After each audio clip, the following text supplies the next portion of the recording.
Ciao ragazze mie e ragazzi miei e bentornati sul mio canale. Allora, questo podcast nasce da una mail di una nostra sorella che mi scrive se potevo fare un video sulle fiamme gemelle consapevoli di aver trasceso anche questo concetto limitante.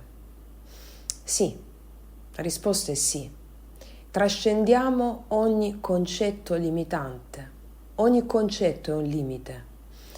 Ci sono dei principi imprescindibili che l'uomo ha adottato sin dall'antichità, che sono quelli più vicini all'anima, più vicini alla vera natura dell'uomo e che permette all'uomo di essere libero. Uno di questi principi basilari fondamentali è l'amante mistico. L'amante mistico è un principio primitivo che è parte della nostra vera natura.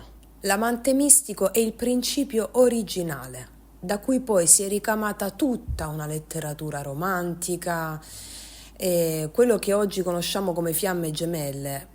La base, l'origine è l'amante mistico. Poi ogni tempo racconta le cose, ricama le cose in base alla propria struttura mentale e in base al sistema di credenze con i quali si approccia alla realtà.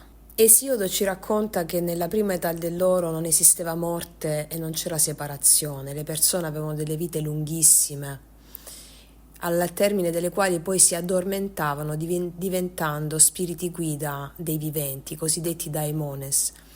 Dopo l'età dell'oro c'è stata l'età del bronzo, poi l'età del ferro, quando l'uomo ha perso quell'unità. E che cosa fa perdere quell'unità? La nascita della mente separativa. E quindi tutto quello che si è creato dopo questa unità, tutte le storie che si sono raccontate, la vita come è stata dopo la caduta, cioè dopo la nascita della mente separativa, sono storie separative, in cui vedono l'io distinto e separato dal resto del mondo e della natura. E quindi tutti i concetti nati su questa mente separativa sono concetti limitanti che annientano la vera natura dell'uomo.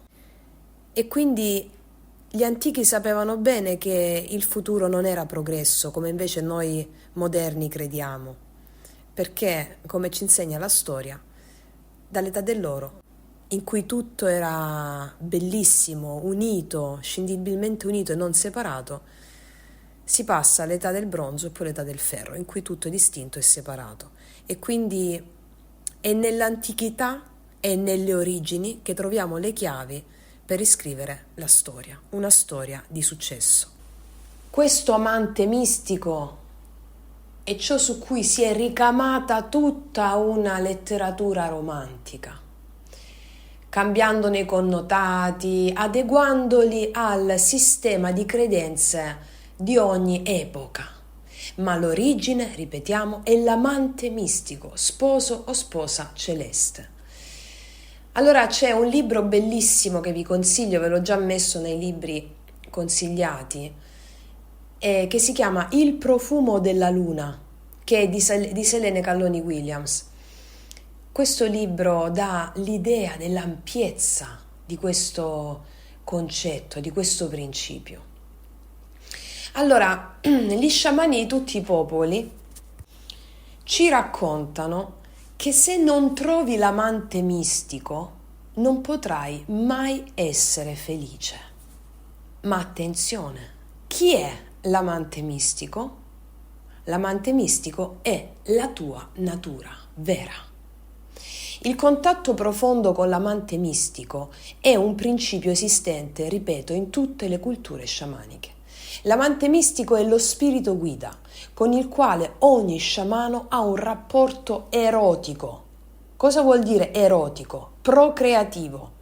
L'energia erotica è l'energia creativa, quella che crea, perché questo rapporto profondo con l'amante mistico crea idee, manifesta i comportamenti tuoi e dei tuoi riflessi, cioè del mondo, delle altre persone, manifesta le situazioni, crea la tua realtà. Quindi il rapporto con l'amante mistico, quando lo trovi, cioè la tua vera natura, procrea gli eventi.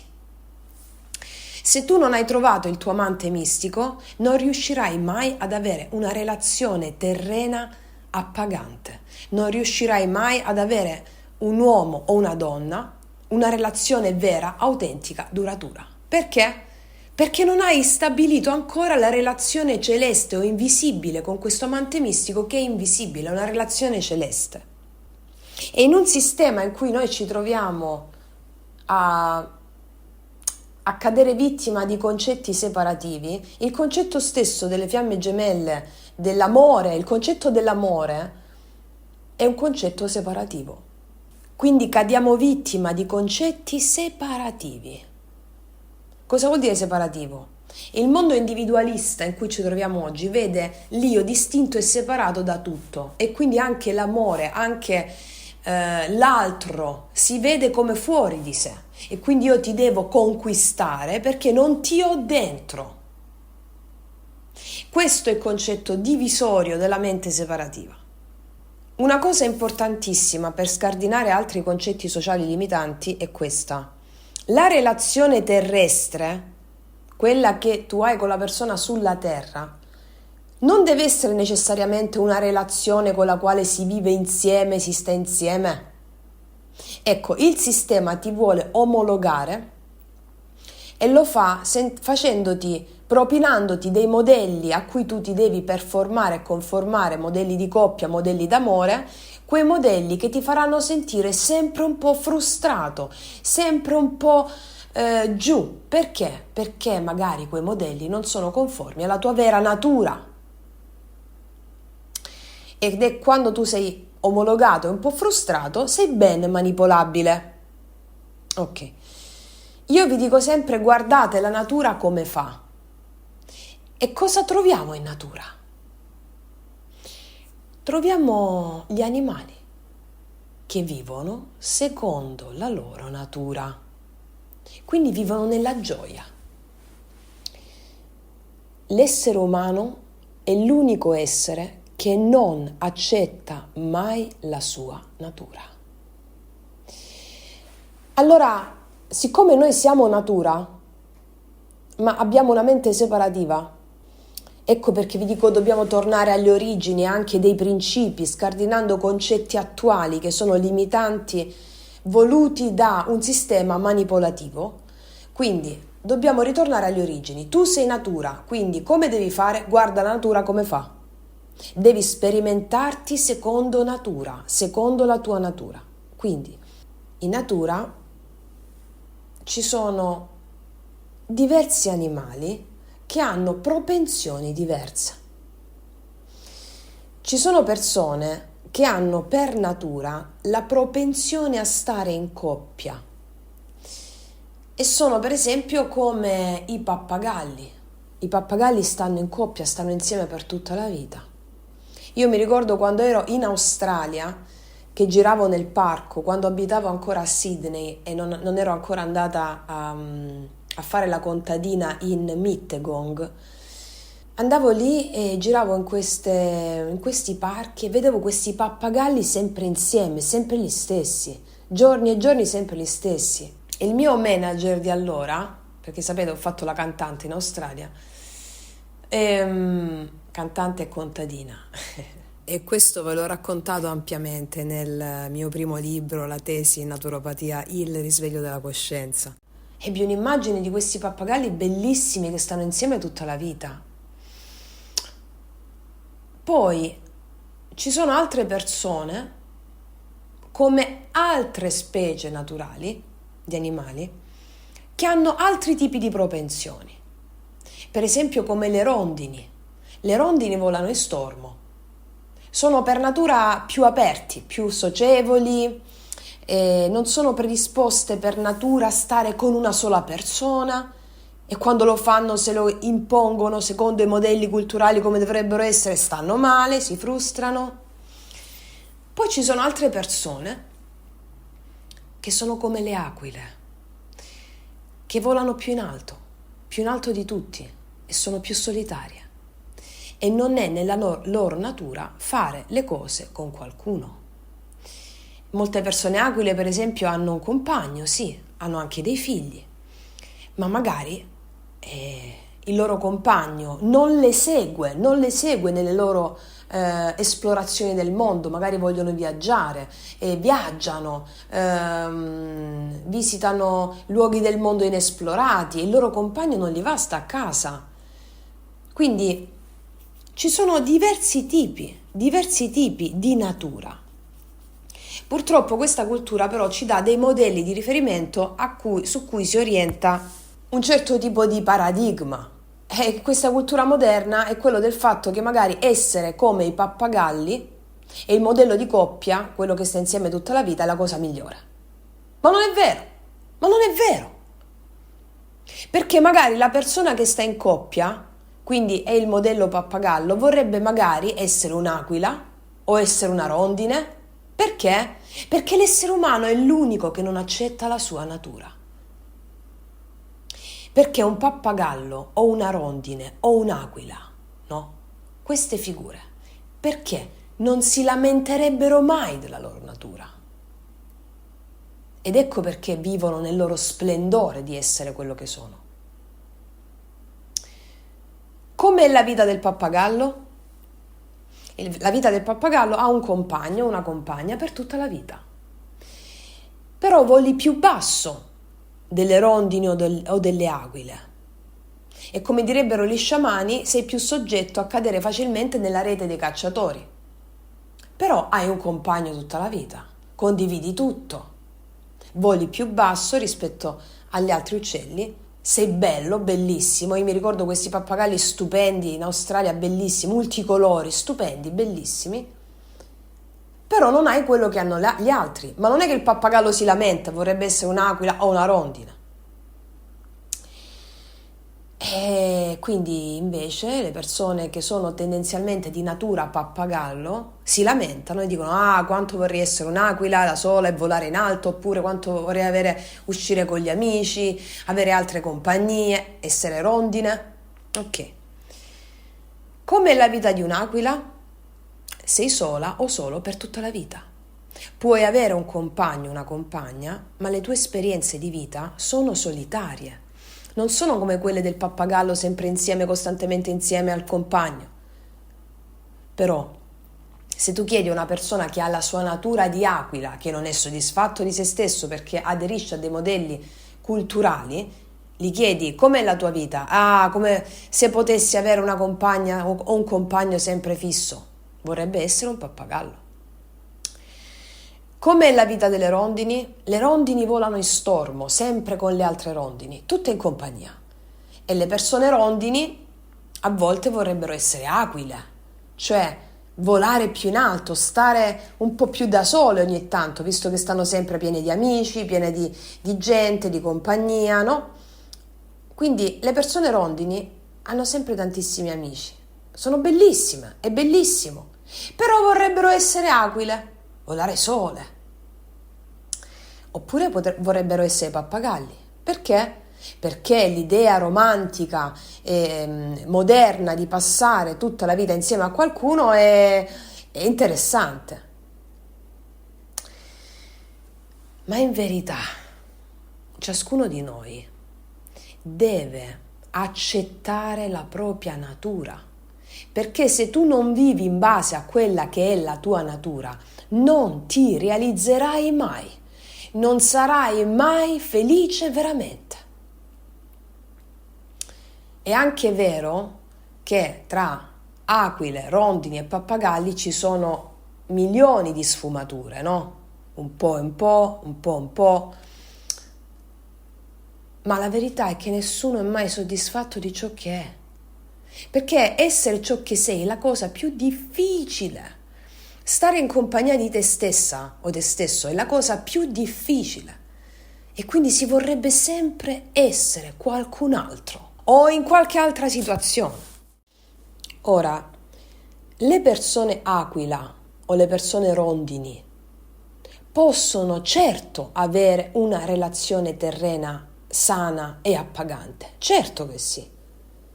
Magari hanno una persona, un compagno che preferisce stare a casa e loro sono avventuriere, come dicevo prima.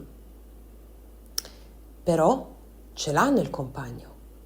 Non volano insieme come volano i pappagalli, cioè paralleli, sempre insieme, però ce l'hanno. L'aquila ce l'ha il compagno. Perché se l'aquila non avesse il compagno non potrebbe riprodursi. L'aquila ce l'ha il compagno perché fa visita al suo nido, ma non volano insieme, non passano la vita insieme. Cosa significa tutto questo? Che gli animali accettano la loro natura e sono nell'entusiasmo, splendenti, bellissimi. Quando tu vedi gli animali ti incanta la loro verità autentica. Tu sei natura. Vogliamo iniziare ad essere la nostra natura per incantare il mondo. Quindi trovare l'amante mistico, che è l'amante invisibile, significa fare chiarezza su quella che è la tua natura e vedere con chiarezza il tuo compagno o compagna in che ruolo si trova, in che ruolo lo devi vivere e accettarlo fino in fondo in quel ruolo. Ma fin tanto che non hai trovato l'amante mistico, cioè la tua vera natura, non riesci a fare questo, cioè non riesci a vedere con chiarezza chi è il tuo compagno, in che ruolo si deve trovare in base alla tua natura. Quando trovi la tua vera natura, e cioè l'amante mistico, trovi anche l'altro terreno giusto per te. Quindi quando trovi la tua vera natura, cioè l'amante mistico, trovi anche la persona terrena giusta per te. E non è detto che l'altro giusto per te sia quello con cui devi fare quello che ti propina il sistema, secondo il quale avere un compagno o una compagna significa, per esempio, dormire sempre sotto lo stesso tetto, dormire nello stesso letto, oppure avere rapporti intimi con quella persona. No, perché può essere che l'altro giusto per te, in base a quello che è la tua natura, possa essere sì il padre dei tuoi figli, possa essere il tuo compagno di vita, ma con cui magari non hai più rapporti di intimità, perché magari l'hai superata questa dimensione. Cioè non è detto che necessariamente con il tuo compagno o compagna ci devi andare a letto. Ecco perché ci sono tutti questi tabù sociali che dobbiamo trascendere, limiti che dobbiamo trascendere. E questa cultura ci vincola entro certi schemi. La coppia deve essere in un certo modo, devi vivere sotto lo stesso tetto, tutto si deve fare in un certo modo, ci deve essere una certa intimità sessuale dove si deve procreare. Ma no! Perché può essere che qualcuno non sia programmato dalla natura a fare quello che la società ti dice e quindi non sia fatto per avere rapporti intimi con la propria compagna o compagno. E magari è fatto per avere rapporti intimi con estranei. Quella è la sua natura. Le rondini sono così, anche l'aquila è così. Ossia, dopo che il compagno ha fatto il suo lavoro di fecondazione come l'aquila, basta così, io volo sola, dice l'aquila. Il fatto è che questo è inaccettabile dal nostro sistema di credenze, dal nostro sistema politico, dal nostro sistema sociale, dal nostro sistema economico, è inaccettabile. E la società ci propone questo modello di amante con cui hai rapporti sessuali per forza o li devi avere, quando l'amante può anche essere qualcuno che ami senza avere rapporti intimi. Questo lo dico perché molti di voi mi scrivete, no? E quindi sto cercando di fare un sunto di tutto questo per farvi uscire fuori dagli schemi mentali e sociali che vi annichiliscono. L'amante può anche essere una persona con la quale condividi qualcosa di speciale con lui o con lei, perché magari hai degli interessi comuni, condividi dei momenti bellissimi e anche questo è il compagno. Poi il compagno può anche essere molteplice, come lo è per le rondini, perché la rondine vola in stormo, quindi può avere più compagni lo stormo, no? E realizzarsi così. L'importante è che si riesca a realizzare la propria natura. Però per realizzare la tua vera natura devi liberarti da tutti i luoghi comuni. E quello del modello sociale di coppia, quello che ti propinano la propaganda e il sistema, è il primo da cui devi liberarti. La famiglia del Mulino Bianco. Ecco, ce l'abbiamo nel subconscio la famiglia del Mulino Bianco. Però per carità, ci sono anche coloro i quali, la coppia, il pappagallo, bellissimi, meravigliosi, che stanno insieme tutta la vita.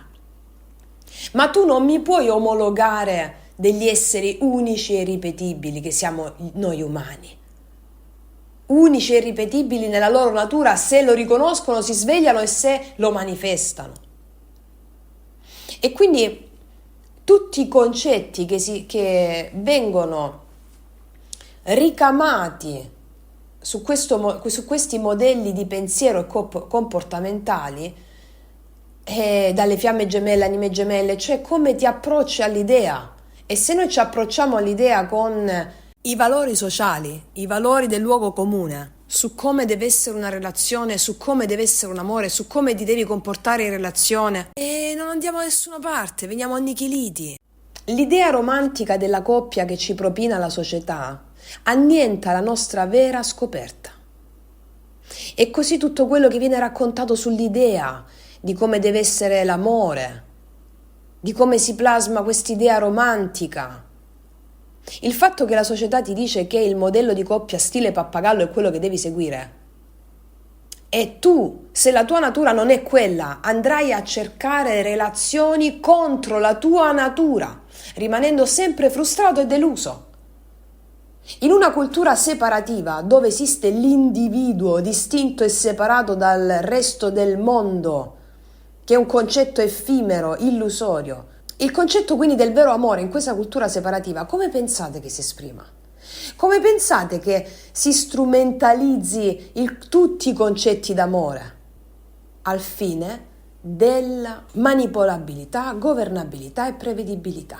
Ti devi conformare al mio schema, ti dice il governo, ti dice il sistema, altrimenti non vai bene, sei male. Quindi il concetto delle fiamme gemelle stesso, e dico concetto, è nato adesso, è nato e strumentalizzato in un momento storico di eccessiva dualità e separazione totale. Ma l'unione maschile e femminile, l'unione erotica dell'umano divino è antica fin dalla notte dei tempi, e questa unione si chiama amante mistico, che lo spirito guida. In questa società desacralizzata si buttano nel calderone tutte le più grandi e i bellissimi principi della vera umanità. E noi qua stiamo riscoprendo il nuovo umanesimo, che ha come postulato essenziale un futuro antico. L'amante mistico è all'origine di tutte queste strumentalizzazioni. Vi ho già detto che l'uno non esiste in natura, è un principio illusorio, è un principio della mente. Per esempio, tu hai mai visto una rosa in natura? No, tu hai visto quella rosa, quella rosa, quella rosa, quella rosa, e la molteplicità nell'uno. Tante rose fanno una rosa. Hai mai visto un albero in natura? No, tu hai visto quell'albero, quell'albero, quell'albero, quell'albero, la molteplicità hai visto in natura. E così esiste una molteplicità nell'uno e l'uno nella molteplicità. L'umano e divino sono uno e molteplice. All'interno di noi esseri umani c'è una molteplicità di forze, di istanze. Come vi ho raccontato nella potente preghiera sciamanica, tu sei l'adolescente, la bambina interiore, il bambino interiore, la sciamana, la curandera, il potere della visione, l'aquila, lo spirito guerriero, lo spirito animale, sei la selvaggio, sei la scandalosa, sei la saggia, sei il saggio, sei il potere creativo. Una pluralità di forze, di divinità, di istanze albergano in te. Così la divinità non è uno Dio, non è uno, esiste la divinità all'interno della quale ci sono molteplici divinità. Allenare questo tipo di principi ti fa allargare questa mente separativa, allargare il senso dell'io in cui la società ti vuole tenere relegato e vedere l'altra persona o il resto del mondo distinto e separato da te, creandoti sempre il senso della vittima, un po' frustrato, omologato, sempre un po' malato. È normale, se tu non pensi, non senti di sentire tutte le forze di divinità in te, è normale che sei distrutto a metà. Quindi bisogna liberarsi dai luoghi comuni e capire qual è la tua vera natura. Chiedersi: io devo volare in stormo, avere diversi compagni e compagne, oppure devo volare solo e quindi il mio compagno o compagna è qualcuno con cui ho un interesse forte in comune, ma magari lo vedo poche volte, oppure la mia vera natura è quella di stare insieme a qualcuno, di condividere tutto con questa persona, condividere il sesso, la famiglia, la casa, i figli, gli amici, gli interessi. Qual è la tua vera natura, quindi? Cioè, dove punta di più l'ago della tua bilancia?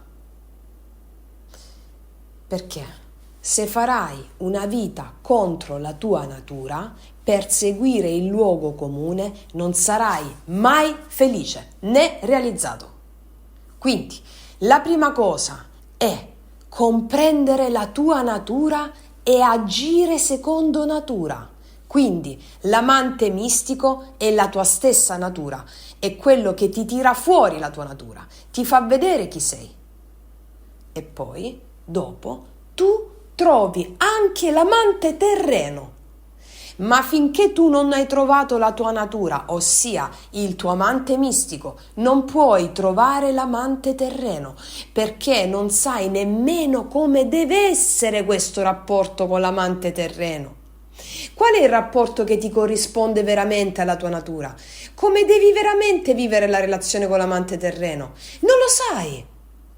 E quindi ecco perché poi non ti va mai bene niente. Ti lamenti di tutto, colpevolizzi l'altro perché non sai in che direzione devi andare, sei confusa. E questa condizione permane, cioè questa confusione permane finché non trovi l'amante mistico. All'amante mistico bisogna sempre dare una sembianza o uomo o donna, perché è un androgeno, no? È spirito, non ha una sembianza. Perché gli devi dare sempre una sembianza? Devi dare sempre una sembianza perché in questo modo tu immagini, con l'immaginazione puoi creare. E devi dargli la sembianza o uomo o donna secondo ciò che muove il tuo immaginario erotico. L'amante mistico, essendo, ripeto, invisibile, è spirito, ma dovete dargli un sesso, un aspetto, o maschio o femmina. Com'è il tuo amante mistico? È maschio o femmina? Dipende da ciò che ti attrae di più sessualmente, perché poi con l'amante mistico tu hai un rapporto erotico, che è un rapporto creativo, procreativo, cioè procrei, crei gli eventi, le immagini, gli accadimenti, i comportamenti, manifesti la tua realtà. Tutto è creato da questa relazione erotica con l'amante mistico. Quindi con il potere dell'immaginazione tu devi immaginarlo per sentirlo sempre più vicino, sempre più vicino, sempre più vicino e procreare la tua realtà con lui. Cioè dovete vivere quello che siete fino in fondo. Io tutta la mia vita cercavo di conformarmi a questi standard, a modelli sociali che mi propinavano. Quando ero piccola dicevo sì, mamma, mi sposo a 25 anni e faccio dei figli, e loro erano contenti, no? Però dentro di me qualcosa ruggiva, la mia vena di Artemide ruggiva dentro di me. Però mi dovevo conformare a un modello sociale, ma non solo nelle relazioni, anche negli studi, no? Noi dobbiamo lottare per manifestare la nostra vera natura. E quindi rispetto alle relazioni vivevo relazioni fallimentari perché cercavo di stare in coppia, cercavo di conformarmi a quel modello di riferimento secondo cui se non ti comporti bene col partner, comportarsi bene con il proprio partner. Cosa significa comportarsi bene con il partner? Fare quello che avevo io in casa come modello, fare silenzio su tutto, non esprimere la tua opinione, non farlo agitare, o se proprio devi dire la tua opinione, dilla facendo una cosa larga, girandoci intorno, non creare agitazione, non agitare le acque, non devi uscire con altri uomini o altre donne, altrimenti si ingelosisce, quindi la gelosia di mio nonno che l'ho raccontata tante volte, no? Quindi rispetta l'altra persona non uscendo con altre persone, anche se magari non ci devi andare a letto con queste altre persone, non uscire con queste altre persone. Allora io ho vissuto relazioni frustranti. Il mio primo ragazzo con il quale sono stata 4 anni e mezzo, 5 anni, il mio primo amore, mi segregava a casa e mia madre era contenta, cioè io studiavo, poi uscivo con lui a prendere il gelato, a mangiare una pizza e mi riportava a casa. La segregazione, io avevo una vena da leone dentro, una vena artistica, creativa. Mi ricordo che mi faceva piangere ogni volta che gli chiedevo di andare a portarmi al karaoke. Quando avevo 15 anni, mi porti al karaoke, perché io sono stata una cantante, sono una cantante perché quello che siamo stati non va mai via. E quindi mi portava al karaoke e mi faceva piangere. Io tutti i sabati quando andavo al karaoke mi faceva piangere perché era geloso che io cantassi e che le persone mi guardavano. Poi iniziavo a farmi una bella ragazza, iniziavo da brutto una troccola, iniziavo ad essere un poco più aggraziata e quindi mi torturava.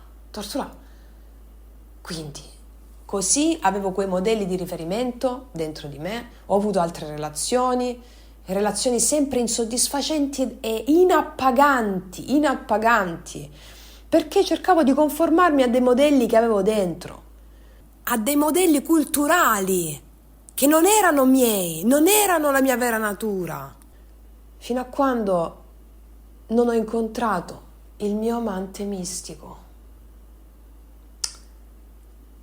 Il mio amante mistico è la mia vera natura. E io sono un'aquila. Io volo da sola. Seppur posso avere compagnia, potrò avere il compagno, il padre dei miei figli. Non ho ancora figli. Potrò avere il compagno dei miei figli, ma io sono un'aquila. Il mio ago della bilancia cade sull'aquila. Io viaggio sola. Io ho fatto questo viaggio da sola in Australia, non avendo nessuno. Era meraviglioso. Non sapevo che ero in compagnia già del mio amante mistico, fino a quando non ho compreso il principio dell'amante mistico. Mi sono sentita sempre molto protetta, molto animata da un grande fuoco. Non sapevo che si chiamasse amante mistico. Me l'ha insegnato lo yoga sciamanico. Io lo chiamavo spirito guida, che poi sono sempre le stesse figure in tutte le tradizioni,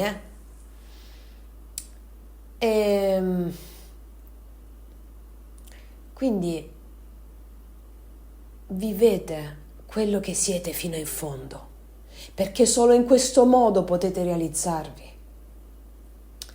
Perché se siete delle aquile e vi lamentate perché volete essere pappagalli, proprio come me, io ero un'aquila e mi lamentavo perché volevo essere un pappagallo, volevo l'amore che stava accanto a me tutti i giorni, condividere le esperienze di vita con quella persona, ci ho provato, ho convissuto, ma non funzionava, ero sempre frustrata.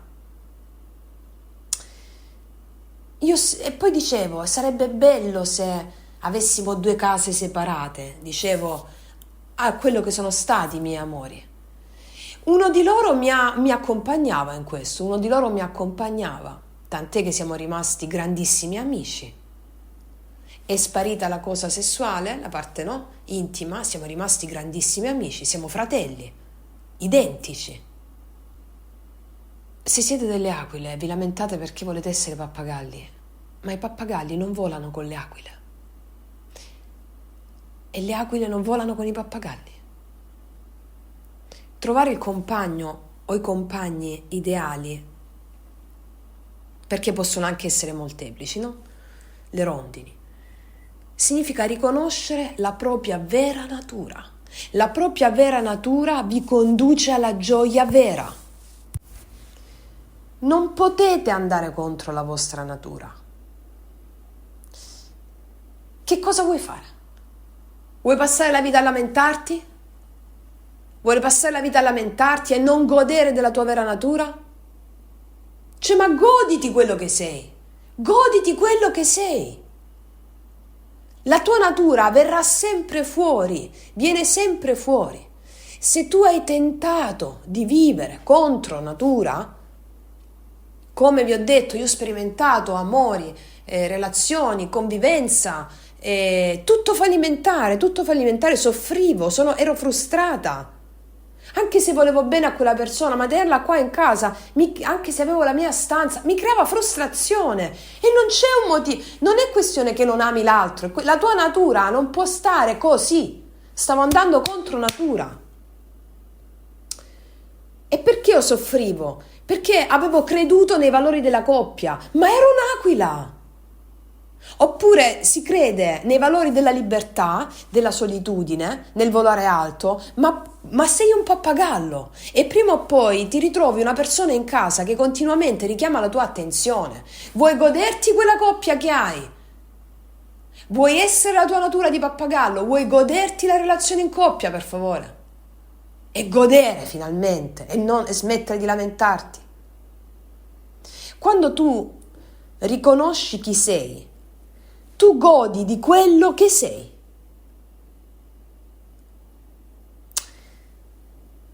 Cioè, è inutile che stare a pensare come solo l'essere umano fa, però potrei essere così, però potrei essere così. E no, stai con una persona. Sei un pappagallo, hai la tua natura di essere, per esempio, in coppia, per sempre. Goditelo, è bellissimo, goditelo. Sei un'aquila, hai la facoltà di volare in alto, bellissimo.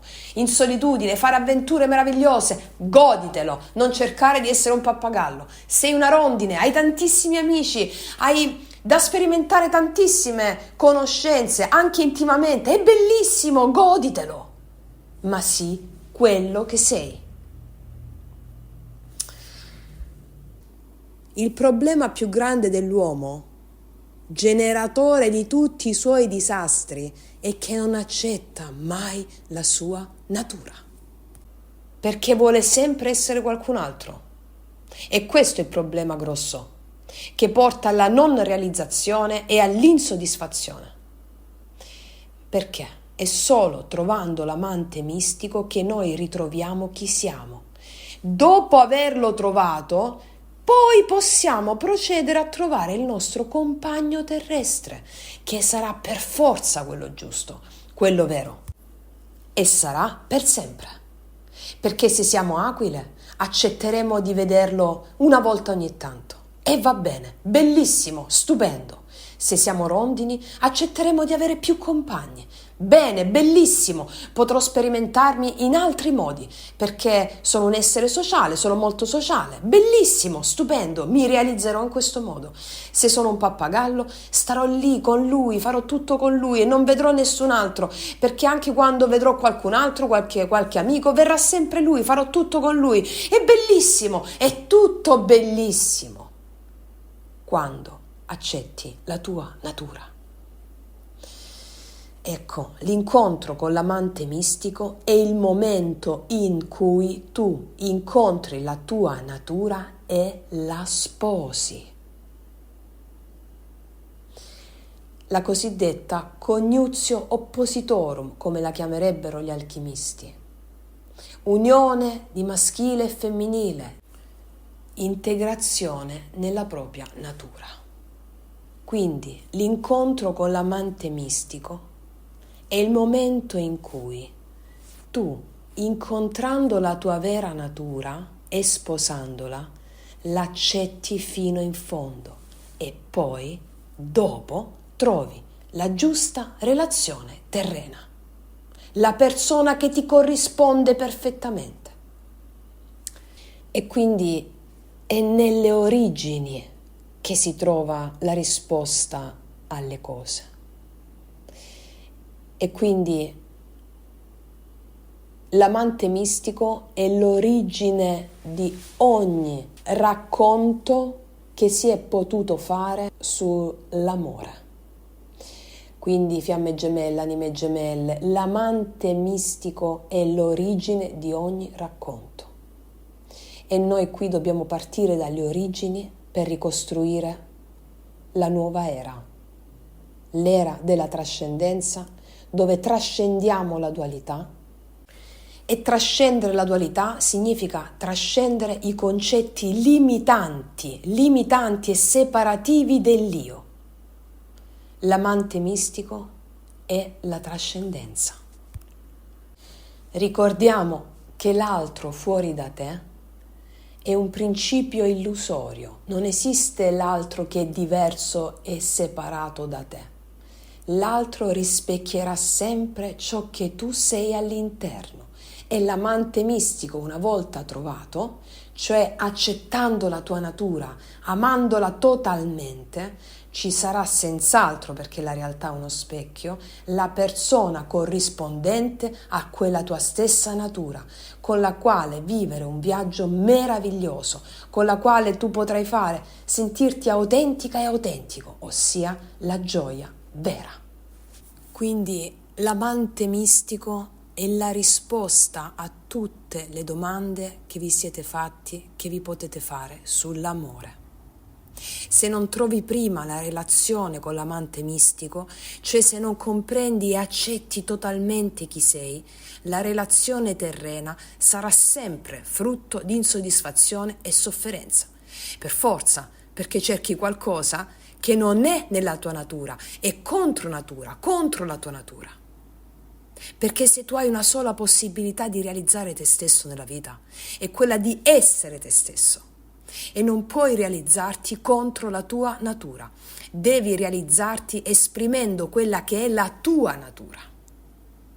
La mia natura era quella di essere un artista e fondare un movimento della nuova era, quello dei trascendentalisti. Ho una famiglia di insegnanti, professori, medici, bancari. Mia madre voleva che facessi il magistrato o il medico. Mio padre ha lavorato in banca tutta la vita e ha perso la sua liquidazione con la speranza che entrasse sua figlia, io. E io gli ho risposto di no. Papà, io devo inseguire i miei sogni. E ho preferito restare con 30 euro al mese per tanti mesi pur di seguire le mie ambizioni, le mie velleità artistiche, stare dentro casa mattina e sera a scrivere canzoni, a studiare come funziona l'universo, come funzionavano le cose, i testi antichi, i testi sacri, a immaginare mondi meravigliosi che avrei voluto creare. Mi hanno dato della pazza, tutta la mia famiglia, amici che cercavano lavoro, della pazza. E voi pensate che io non mi sia sentita in colpa? Una colpa atroce dentro avevo, perché mio padre aveva perso la liquidazione. Ero in colpa perché non si poteva godere i frutti del suo sacrificio. Ero profondamente in colpa. Ma allo stesso tempo avevo dentro di me un fuoco. Io ci credevo con tutta me stessa che ce l'avrei fatta. Ci sono voluti più di 10 anni, ma quando ce l'ho fatta, ho guardato negli occhi mio padre e non c'era più nessun senso di colpa. E nei suoi occhi ho visto la commozione e la gioia. Poi ho fatto scienze politiche per accontentare tutti e andare via da casa, dove potevo cantare e dare sfogo alle mie velleità artistiche. Sono stata a Roma, mi sono laureata a Roma in scienze politiche. Io ho iniziato a studiare veramente quando ho finito l'università. Quando ho iniziato gli studi di naturopatia, dove ho avuto una formazione di medico di base più discipline olistiche e tutti gli studi esoterici che portavo parallelamente insieme agli studi di scienze politiche, e poi con la naturopatia ho avuto l'esploit. Ecco. Sentivo che volevo cambiare il mondo, sentivo che volevo gioia, entusiasmo, allegria, libertà. Sentivo che volevo aiutare gli altri a credere in loro stessi, perché io ce l'avrei fatta e ce l'ho fatta. Ci ho messo tanti anni, ho lottato contro tutti, ma ce l'ho fatta. Ho dedicato tutta me stessa a questo studio della trascendenza, tutta me stessa, in solitudine. Se mi fossi conformata ad altri modelli non ce l'avrei fatta. Dovevo stare sola nella mia solitudine per cercare l'eureka, la risposta. E se avessi dovuto essere sempre in coppia, con una persona sempre a fianco, ci ho provato, ma non ci sono riuscita. Avrei dovuto tendere a anche le sue esigenze, i suoi bisogni, ma non potevo, non ce la facevo. La mia natura era altro. Dovevo dedicarmi al mondo in solitudine. Ma se non avessi seguito la mia natura, io sarei stata sempre frustrata, infelice e non sarei qui a raccontarvelo. Se non avessi seguito la mia natura, non avrei mai potuto realizzarmi e non stavo qui a raccontarvelo. Ma seguire la mia natura ha comportato sacrificio. Seguire la mia natura ha comportato accettarmi. Accettare che le mie storie fallissero perché non mi conoscevo ancora. Mi stavo cercando. Essere la mia natura ha richiesto un grandissimo sacrificio, una grande lotta, perché essere la propria natura è un grande sacrificio, richiede una grande lotta. Ma lotta contro chi? Perché tutto intorno a noi vorrebbe cambiarci, plasmarci contro il mondo, contro il sistema di credenze. Perché? Perché sono per prime le persone intorno a noi che non accettano la nostra natura. Però ugualmente noi dobbiamo lottare per manifestare la nostra natura. Vi ricordate che vi ho raccontato di quando un albero, per esempio, da un piccolo semino che si spacca nella terra, deve lottare per aprirsi e poi deve lottare per farsi strada nella foresta rispetto agli altri alberi per cercare la luce e per poter manifestare di essere un pino, un abete, un limone, un arancio, una betulla, un tasso.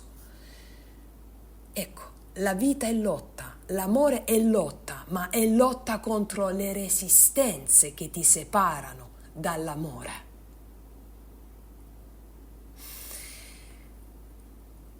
Se la tua natura è quella di essere un'aquila, una rondine o un pappagallo, allora lotta per esserlo, lotta contro le tue stesse resistenze per esserlo. Se la tua natura è quella di rondine, per esempio, di vivere in stormo, di avere tante frequentazioni, così devi vivere, anche se questo è inaccettabile, immorale, come per tutto il mondo, per il mondo, il sistema di credenze. Dobbiamo lottare per affermare la nostra natura contro il mondo che cercherà sempre di conformarci e plasmarci. Allora, durante le vostre giornate, ogni tanto mettetevi le mani sul cuore e fate dei respiri profondi, più profondi del normale, in questo modo.